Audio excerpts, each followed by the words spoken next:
feel that you're a person that suffers from shame? Do you feel shameful about yourself? Do you feel that when you make a mistake that it's not a mistake that you made, but you are the mistake? Well, if so, today I want to talk to you about 10 characteristics that may indicate that you came from a shame-based household. So why don't you come with me and let's explore this thing.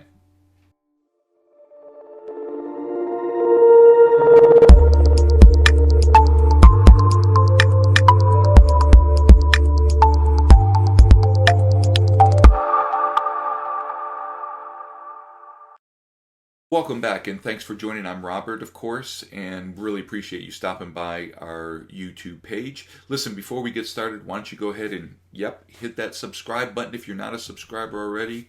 We want to make certain that you continually receive our live streams, that you get that little ding in your mailbox, as it were, that lets you know that we put another video out there. Constantly putting fresh material out there because we want to help people achieve their maximum potential in life. So subscribe, share the channel as well, put your comments below, and of course if you like this video, give us the thumbs up.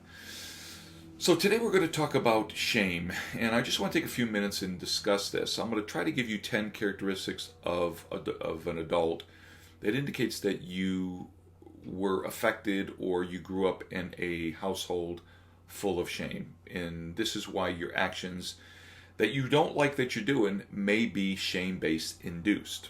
Okay? Now, before we go into that, let's talk a little bit about what shame is. Well, I think the best way to describe shame is a view, an opinion, a perception, or a paradigm within you, a mindset in you, that has you feel as if you are the mistake or a mistake, that there's something wrong with you, that you simply do not measure up. You're not worthy, you're worthless, as opposed to a sense of guilt that you made a mistake or you did something wrong. So you could literally say that on one side you have shame and on the other side you have guilt. Guilt says, I did something wrong. Shame says, I am something wrong. And there's never any good or healthy shame. Never. So if you are living a life right now and you feel that you are shameful or that you're no good, you're not worthy, you're not valuable, you don't deserve good things or whatever it may be, perhaps you have an addiction, drugs, alcohol, relational addictions, perhaps you're codependent, perhaps you're a narcissist. Or perhaps you are constantly engaging in chronic perversion of some sort, perhaps pornography or promiscuity or whatever it may be. Whatever that is, many times we find out that it is shame-based induced. So we here at ICANN Coaching and Development, we're not overly concerned about when somebody says, I am doing this or I'm doing that. I have this bad behavior. I have this bad thing that I'm doing. Again, it could be an addiction. It could be whatever it may be. Some type of compulsion. We focus more on the whys than the whats. Okay, now we need to understand what's going on, but we want to help you understand why it is that you do that. So when we talk about shame, you have to know that shame is not something you were born with. You're not born shameful. God doesn't put shame into you. Shame is actually something that you learn. It's something that typically comes from these places. Number one, your family of origin. You may have been born into a family, a culture, a race, a community of shame. Okay, so if mom and dad or mom or dad suffered from shame when they were a child and they didn't get set free and delivered, then there's a propensity that that's just going to follow. We call it generational curse, right? It's just going to follow, and that's the environment that you're going to grow up into, okay? And growing up in an environment of shame, you're going to feel later on in life that you're no good, you don't measure up, you're typically going to feel as if you have to do everything perfect. If you do things perfect, then and only then will you be accepted and embraced. You'll be starving for affection. You'll be starving for validation, for love, because you're not getting what you need as a child. Rather, your view of yourself is completely unhealthy. And of course, this has been programmed in you from your family of origin, okay?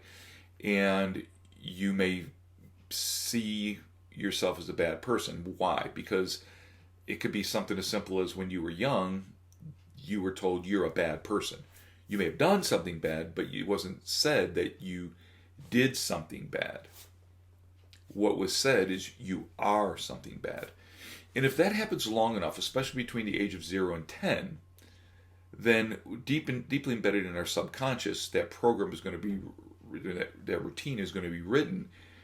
And if we don't address it, and most likely as children we won't because we don't know how, then we're going to enter probably our preteen or teenage years with a view of self that's unhealthy, and find ourselves going down a path that is not healthy as well. That could be a path of narcissism, codependency, inferiority, insecurity, pride, low self-esteem, blame of others, blame of self, and then of course addictions and so on. Okay, so you can learn it mostly, and this is where we do learn shame, is in the family of origin, but we can also learn it in churches. Many churches are notorious for being shame-based churches or religious institutions of shame. Shame on you, you sinner, shame on you sinner, you're going to hell. It's shame. It's all based on shame. So even today I talk to people and I ask them, are you a born-again Christian? Have you given your life to the Lord? Oh yes, hallelujah, praise Jesus. But at the end of the day, they still see themselves as a sinner. And they'll use scripture, of course, I'm just a sinner, saved by grace, I'm still a sinner, I've always been a sinner, and that's just simply not true according to the kingdom of God. You were a sinner, but you're no longer a sinner now. But we continue to hold on to that title, as it were. Why? Because we're full of shame. Okay? Now shame, there's two things about shame. Shame is a ideology. Shame is a behavioral issue. Shame is a psychological issue. Shame is a stronghold in the mind. It's a fortified way of thinking about self, but shame can also be a demonic root. Shame actually is a strong man. Okay? I know some people, for whatever reason, say, well, the strong man's either rejection or the strong man is bitterness. Well, that's not always true. Shame is a strong man as well. At least that's what I found in 30 years of deliverance ministry. Okay? So you may be sitting there and saying, well, I don't really know if I was in a shame or grew up in a shame-based household. Okay? Well, again, it could be the household. It could be something you picked up in church at a young age. Education systems, or the educational system, specifically here in the United States, is in many cases shame-based. You don't do well in school, you're a bad student. You have bad grades, you are no good. You sit in the back, you know, all of that stuff, shame-based. And then of course society, and there's a lot of other places that we can pick up or learn shame. But again, shame is never a good thing. So let me kind of give you some characteristics now in adults that came from a shame-based childhood. So you may be sitting there saying, well, I never really even thought about this. Well, that's why we're talking about this. This may not be you, but it could be you. And if it is you, we certainly want to help you. Oh, and by the way, before we go any further, I want to strongly recommend that you check out our website. Go to icanadvance.com and check out our website, where we have instructional videos, we have courses, we have books, we have obviously our professional coaching lane, where we deal with narcissism coaching, freedom coaching, coaching for children, dream coaching, financial coaching, transformation coaching. Coaching is something that I believe everyone needs. And you want to check it out. We have put together packages just for you so that we can help you discover the real self and achieve your full potential in life. So one of the characteristics of adults shamed in childhood is adults shamed as children are afraid of vulnerability. Okay, there's a fear of exposure of their life, of self. They typically are people that hide. So if you're someone and you don't like that feeling of vulnerability, you don't like to open up and talk about things, it could be mostly because you grew up in a house where shame was induced. Shame was put in you. It was placed in you. It's a program, it's a routine, and it's affected your core development. If you're somebody and you find yourself never able to really achieve what you know is deep inside you, in other words, you have all these dreams and visions, you have all this stuff that you want to do, and you know there's something greater, but you always find yourself pulling back or failing or not succeeding, hitting the proverbial brick wall or glass ceiling, most likely it has something to do with shame, and we can certainly help you out. Number 2, adults shamed as children may suffer from extreme shyness, embarrassment, and feelings of inferiority, specifically to others. See, this was me. I came from a place of shame. I came from a shame-based household. My view of self was not that I made mistakes, but I was a mistake, that somehow I was not good enough. And I would, quite frankly, never be good enough. And what that did in my life, it led me to a place of connecting into and with people that were unhealthy. There used to be an old song, looking for love in all the wrong places. That's what happens when somebody is or has been raised up in a place of shame, and their core is based on shame. Okay? Now we can fix all this, we can work on all this, and it takes time. It is a journey. Okay? But we can show you how to get free from shame. Number 3, adults shamed as children fear intimacy and tend to avoid real commitment in relationships. Okay? So this is like having one foot in the door, one foot out the door. Now this could be you, this could be a spouse, it could be boyfriend, girlfriend, whatever, somebody that you're connected to. And if you find that they have a hard time committing, okay? People that live together and don't get married, they won't commit. They have they basically have lived a life of shame, okay? Not able to commit to business deals or commit to a project or commit to a job. Shame-based in many cases. Number 4, adults shamed as children may appear grandiose and self-centered.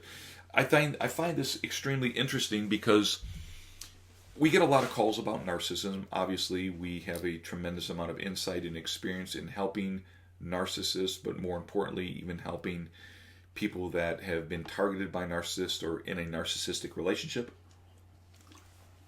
And what's interesting about narcissists and codependents alike is both of them typically come from the same platform, shame. Okay?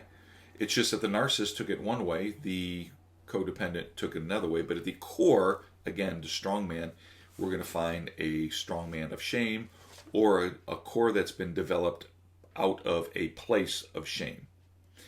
And that's why the person, in this case could be you, are unstable. Okay?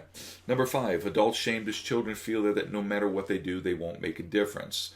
So this person could be you, or somebody you know, maybe a loved one, always feels worthless. You feel unlovable. This is a question I ask all the time in coaching. Do you feel worthy?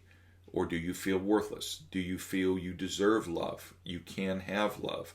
Do you feel that you're lovable? And if the answer is no, we know that it's typically tied to shame. So self-assess. Think about your life right now. Are you worthy? Do you see yourself as worthy of being loved? Do you have trust issues?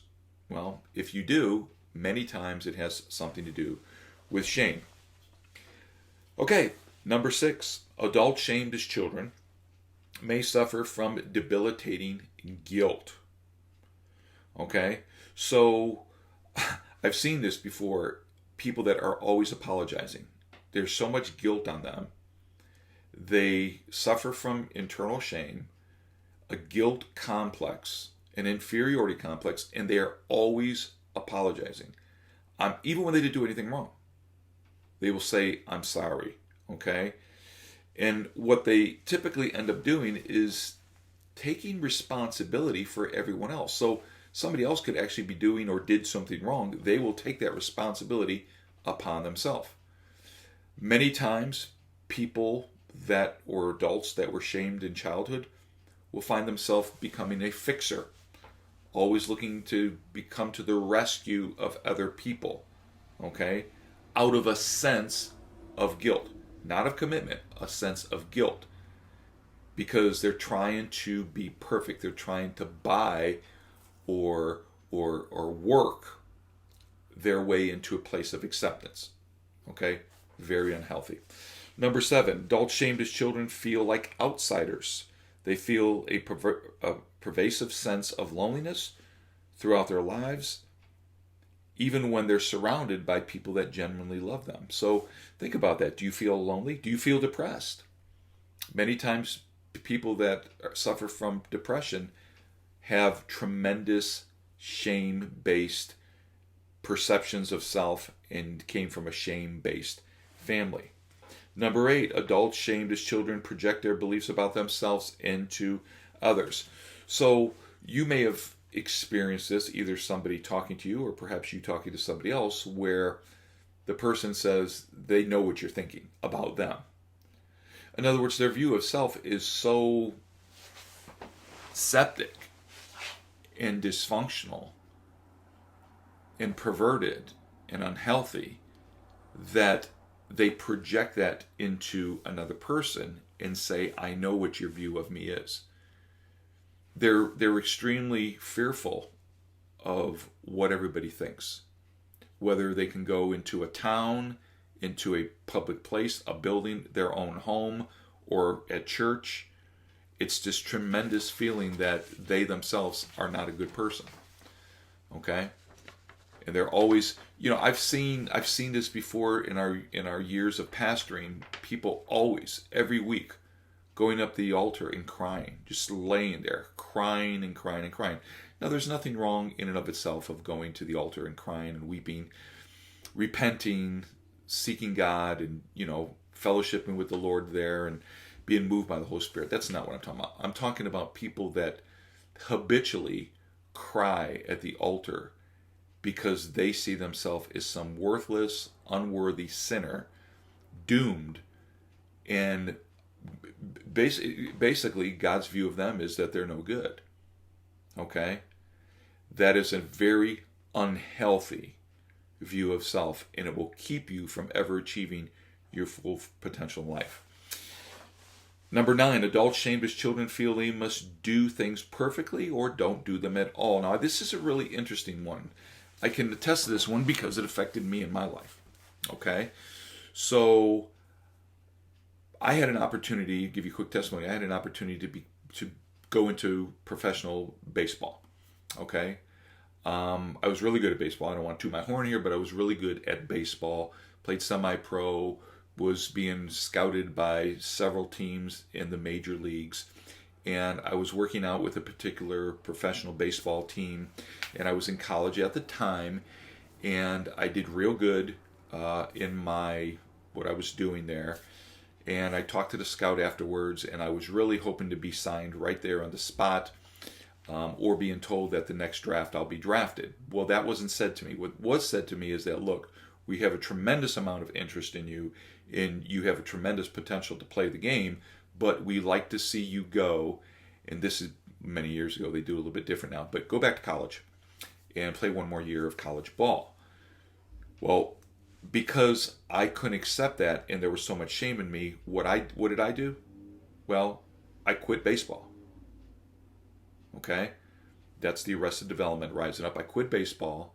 The shame is speaking that if I'm not perfect, then I'm no good at all. And not only did I quit baseball, but I quit college. Yeah, I went back, but then ultimately I just said I'm done. And that was a fully paid for education that I just gave up. So again, when we come from a shame-based childhood or a shame-based family or shame-based household, you'll find yourself giving up. You'll find procrastination is a big thing. There you go. If you find yourself always procrastinating, have a hard time self-motivating, a lot of this stuff, my friends, is tied to shame. And then lastly, number 10, adults shamed as children block their feelings of shame through compulsive behaviors like what? Work, career, okay, eating, shopping, eating disorders, substance abuse, pornography, sex. It can be a host of different things. We become compulsive in areas, okay? Not that we shouldn't have hobbies. Hobbies are great. I have hobbies. We should all have a hobby or hobbies. But if all we do is find ourselves in the man cave or in the garage or in the kitchen or at the mall compulsively, okay, or always beautifying ourselves and whatever it may be, or perhaps you're bound by porn and always find yourself on a laptop computer and maybe you're a chronic masturbator or whatever it may be, those things are tied to shame. Okay? So anyways, shame says I'm a mistake. And I want to just let you know you're not a mistake. So there's now you may be sitting there saying, well, what do I do? Well, there's hope for you. It's not hopeless. You are not shame. This is something that was put into you. You didn't ask for it, but it was what was deposited in you. But now as a mature person, you have a will and you can change this. I would like to offer and extend to you, why not go to our website, set up your very first appointment with us. Okay? Look at what we have, set up your appointment, and let's talk about this. Allow me to coach you so that you can reach your full potential in life. That dream, that vision, that purpose, that goal, everything that's deposited in you. I want to help you as a seed become that fully mature oak tree that you are. Listen, God bless you. Thanks for stopping by. Again, subscribe if you haven't subscribed already. Put your comments down below. Much more to talk about this topic, but I thought it gave you something good today to think about as you discover your new self. God bless you. Bye-bye now.